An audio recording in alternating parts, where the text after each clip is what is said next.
ចិនធ្វើសមយុទ្ធបាញ់ក្របពិតពាត់ជុំវិញកោះតៃវ៉ាន់នៅថ្ងៃទី2ប៉ុន្តែលោកប្រធានាធិបតីដូណាល់ត្រាំបែរជាលើកឡើងយ៉ាងរំភើយថាលោកមិនមានការព្រួយបារម្ភអ្វីនោះទេយោងទៅតាមបណ្ដាញសារព័ត៌មានធំៗបានចុះផ្សាយថាប្រធានាធិបតីអាមេរិកលោកដូណាល់ត្រាំបានមានប្រសាសន៍កាលពីថ្ងៃច័ន្ទថាលោកមិនខកខ្វាយអំពីសមយុទ្ធយោធាបាញ់ក្របពិតរបស់ចិននៅជុំវិញកោះតៃវ៉ាន់នោះទេដោយហាក់ដូចជាបានច្រានចោលនៅការចចាមអារ៉ាមដែលថាលោកប្រធានាធិបតីស៊ីជីនពីងអាចនឹងបញ្ជាឲ្យមានការឈ្លានពានកោះតៃវ៉ាន់នោះខ្ញុំមានទំនាក់ទំនងល្អជាមួយប្រធានាធិបតីស៊ីហើយគាត់មិនបានប្រាប់ខ្ញុំអ្វីអំពីរឿងនេះទេខ្ញុំមិនជឿថាគាត់នឹងធ្វើវាឡើយនេះគឺជាសម្រងសម្ដីដើមរបស់លោកដូណាល់ត្រាំពេលសួរថាតើសមយុទ្ធនេះធ្វើឲ្យគាត់បារម្ភឬក៏អត់នោះដោយលោកបានឆ្លើយបន្ថែមយ៉ាងរំភើបបែបនេះថាអត់មានអីធ្វើឲ្យខ្ញុំបារម្ភនោះទេព្រោះពួកគេបានធ្វើសមយុទ្ធកងទ័ពជើងទឹកអស់រយៈពេល20ឆ្នាំមកហើយនៅក្នុងតំបន់នោះ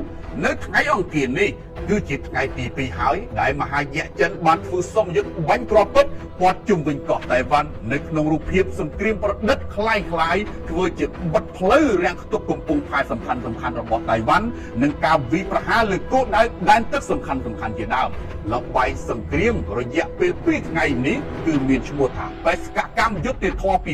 2025បានចាប់ផ្ដើមកាលពីថ្ងៃច័ន្ទហើយត្រូវបានទីក្រុងតៃប៉េរិះគន់ថាគឺជាការបំផិតបំភ័យផ្នែកយោធាអ្នកកាសែត AFP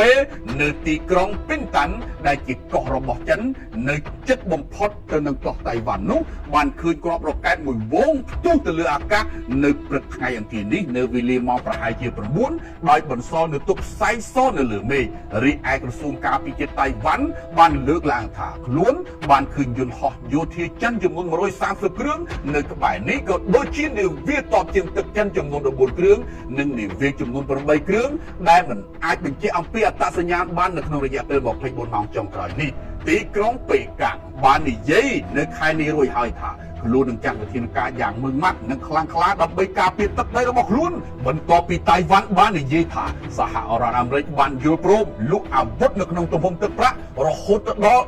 $11,000 លានមកឲ្យខ្លួននោះ